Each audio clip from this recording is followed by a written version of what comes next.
जय हिंद दोस्तों, प्राण नमस्कार। आप सभी लोग कैसे हैं? आशा हो कि आप सभी लोग ठीक होंगे। आइए आज हम रेलवे एनटीपीसी 9 मार्च 2021 के पहले शिफ्ट और दूसरे शिफ्ट में जो भी जीके जीएस से प्रश्न पूछा गया था उसको हम लोग देख लेते हैं, क्योंकि आपके लिए मोस्ट इंपॉर्टेंट है। और मेरे वीडियो को शुरू से लेकर के अंत तक देखिएगा। तो देखिए, जीके जीएस से पहला प्रश्न क्या पूछा गया था। पहला प्रश्न पूछा गया था, जापान की संसद को डायट कहते हैं। तो जापान की संसद को क्या कहते हैं? तो जापान की संसद को डायट कहते हैं। सुभाष चंद्र बोस का संबंध कटक से था। सुभाष चंद्र बोस का संबंध कटक से था। और कटक कहाँ पड़ता है? तो उड़ीसा राज्य में पड़ता है। डलहौजी द्वारा 1848 में राज्य हड़प नीति शुरू की गई थी। डलहौजी द्वारा 1848 में राज्य हड़प नीति शुरू की गई थी। एक टीबी 1024 जीबी के बराबर होता है। तो एक टीबी 1024 जीबी के बराबर होता है। एग्जिट जनमत संग्रह 23 जून 2016 में हुआ था।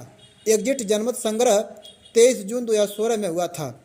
इंग्लिश चैनल और उत्तरी सागर को जोड़ने वाली जलसंधि डोवर जलसंधि है।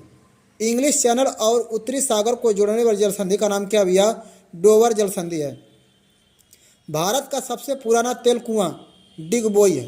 भारत का सबसे पुराना तेल कुआं डिगबोई है। एक्सरे की खोज किसने किया था? तो एक्सरे की खोज रॉन्टजन ने किया था। कृषि के बाद दूसरा सबसे बड़ा रोजगार वाला क्षेत्र, कृषि के बाद दूसरा सबसे बड़ा रोजगार वाला क्षेत्र है MSME। विश्व जनसंख्या दिवस 11 जुलाई को मनाया जाता है। विश्व जनसंख्या दिवस कै तारीख को मनाया जाता है? तो 11 जुलाई को मनाया जाता है। नासा का फुल फॉर्म क्या है? तो नासा का फुल फॉर्म होता है national aeronautics and space administration. National aeronautics and space administration होता है, याद रखिएगा नासा का फुल फॉर्म। भारत की पहली बोलती फिल्म का नाम क्या है? तो भारत की पहली बोलती फिल्म का नाम है आलम आरा है। दीन ए इलाही धर्म की स्थापना किसने किया था और कब किया था? तो दीन ए इलाही धर्म की स्थापना अकबर ने किया था। कब किया था? 1582 ईस्वी में शुरू किया था। विश्व की तीसरी बड़ी नदी कौन सी है? तो विश्व की तीसरी बड़ी नदी है यांगतानी। यांगतानी जो कि चीन देश में है।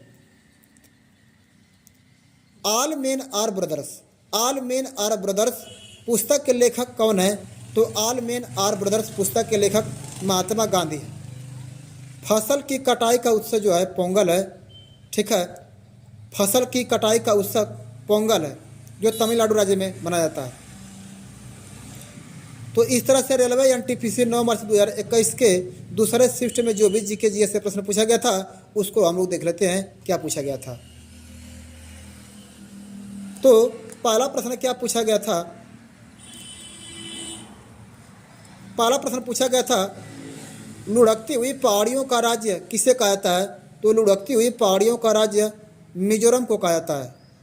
कामाख्या मंदिर कौन से राज्य में स्थित है? तो कामाख्या मंदिर असम राज्य में स्थित है। सागरमाला परियोजना बंदरगाहों के विकास से संबंधित है। सागरमाला परियोजना बंदरगाहों के विकास से संबंधित है। मृतकों का टीला मोहनजोदड़ो को कहा जाता है, याद रखिएगा मृतकों का टीला मोहनजोदड़ो कहा जाता है। क्लोरीन गैस कमरे के ताप पर हल्के हरे पीले रंग की होती है। क्लोरीन गैस, क्लोरीन का संकेत क्या होता है? Cl। तो क्लोरीन गैस कमरे के ताप पर हल्के हरे पीले रंग की होती है।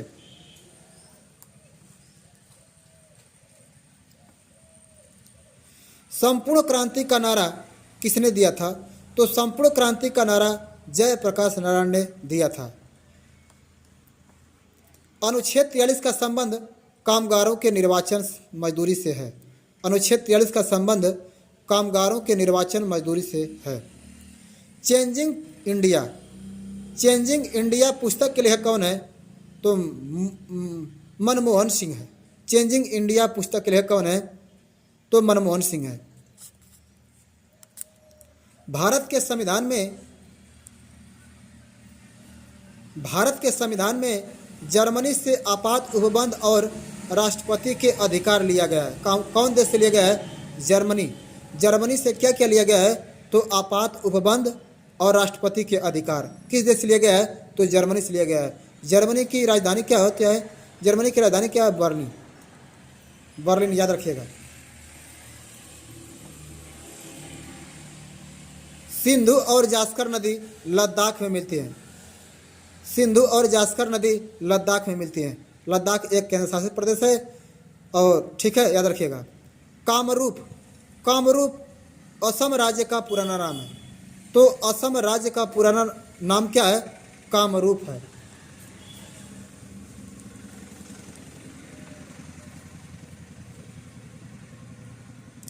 सिंगैस। सिंगैस CO+H2 का मिश्रण होता है। सिंगैस CO+H2 का मिश्रण होता है। भोजन से प्राप्त ऊर्जा को कैलोरी में मापा जाता है। भोजन से प्राप्त ऊर्जा को कैलोरी में मापा जाता है। वान का फुल फॉर्म है।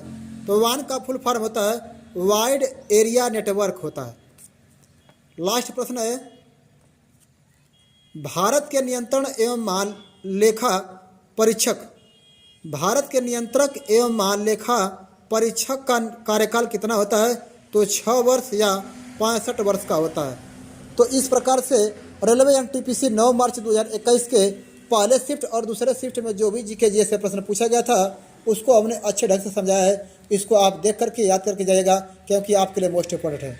अगर मेरा वीडियो पसंद आए तो हमारे चैनल को सब्सक्राइब, लाइक, शेयर तथा साथ में कमेंट करें और ज़्यादा से ज़्यादा भैया लाइक करें।